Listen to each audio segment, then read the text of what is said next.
नमस्कार दर्शकों, आज एक महत्वपूर्ण विषय इस समय चर्चा पर है जिसको लेकर के मैं आप लोगों के सम्मुख प्रस्तुत हुई हूँ। वो है मोबाइल से बच्चे हो रहे हैं दीवाने। क्यों? आखिर ऐसा कौन सी हवा चली है जिसकी वजह से हर एक माता पिता इस गंभीर बीमारी से जूझ रहे हैं? ज्योतिषीय दृष्टि से क्या वजह है? तो आइए जानते हैं हम कि जन्म कुंडली में कौन से ग्रह और कौन से ऐसे भाव हैं जिसका बच्चों पर इतना असर हो गया है कि बच्चा खाना छोड़ने को तैयार है लेकिन मोबाइल नहीं। तो कुंडली में चंद्रमा, बुध और पंचम भाव से जुड़ा हुआ है हमारा आपका ये मोबाइल। इसके कुछ सकारात्मक पक्ष भी है, इसका कुछ नकारात्मक पक्ष भी है। ज्यादातर तो आजकल नकारात्मक ही देखने को मिल रहा है, लेकिन हम दोनों पक्षों की बात करेंगे। चंद्रमा आते हैं हम इस ग्रह पर, जो कि आपके और मेरे, हम सबके मन का और स्मरण शक्ति का कारक है। यदि चंद्रमा पाप पीड़ित है, पाप ग्रहों से किसी भी प्रकार से पीड़ित है, तो बच्चे मोबाइल में ज्यादा उलझे रहते हैं, जिससे बच्चों में एकाग्रता की कमी, अध्ययन में अरुचि होना,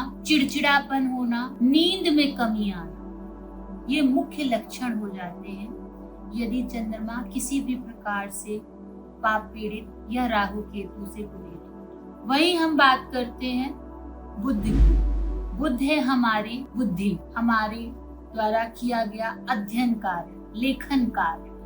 लेकिन अब बच्चा लेखन में रुचि नहीं रखता, बच्चे को तो मोबाइल चाहिए, पढ़ाई भी मोबाइल में ही चाहिए। यदि बुध शुभ हो तो बच्चा मोबाइल से ज्ञान ग्रहण करता है, लेकिन अगर बुध अशुभ हो जाता है तो बच्चा ध्यान से भटक जाता है, अध्ययन में उसकी रुचि नहीं रहती, ऐसी आदतें उसमें पड़ जाती हैं जिससे छूटना उसका और उसके माता पिता का छुड़ाना दोनों ही मुश्किल हो जाता है। अब बात करते हैं पंचम भाव की। पंचम भाव हमारी शिक्षा और बच्चों का भाव। यदि माता पिता देख रहे हैं इस वीडियो को तो उनको उनके लिए बच्चों का भाव, और यदि जहाँ तक स्वयं देख रहा है बच्चा तो उसके लिए ये शिक्षा का भाव। पंचम या पंचमेश यदि राहु या शनि से पीड़ित हो तो मोबाइल,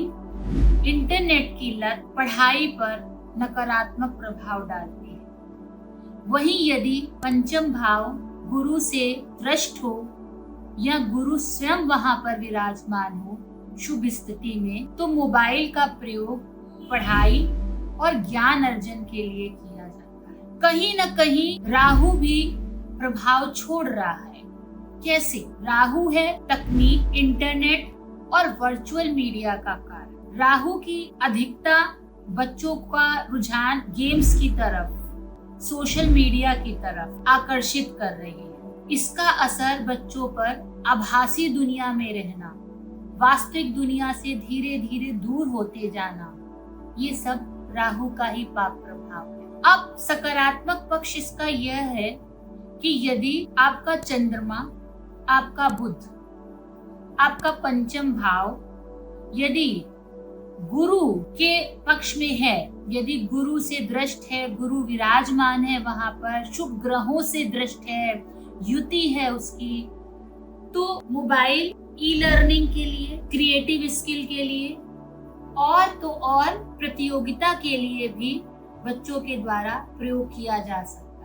कुछ ज्योतिषीय उपायों के द्वारा हम जो बच्चे इस लत पे पड़ गए हैं, जिनका मोबाइल छुड़ाना मुश्किल हो रहा है, कुछ छोटे से ज्योतिषीय उपायों के द्वारा हम इसको नियंत्रण में ला सकते हैं। जैसे सोमवार को भगवान शिव को जल अर्पित करना, बुधवार के दिन हरी वस्तुओं का दान करना, पढ़ाई में बैठने से पूर्व 5 बार गायत्री मंत्र का जाप करना, और जब भी पढ़ाई के लिए बैठना उत्तर और पूर्व दिशा की ओर मुख करके, मानिए तो भगवान है ना मानिए तो पत्थर। तो इसी सकारात्मक दृष्टि से हम उपायों को करते हुए अपनी इस बुरी लत को सही पक्ष में जोड़ते हुए इस आगे की ओर अग्रसर होते हैं। शेष फिर तब तक के लिए जय श्री राम।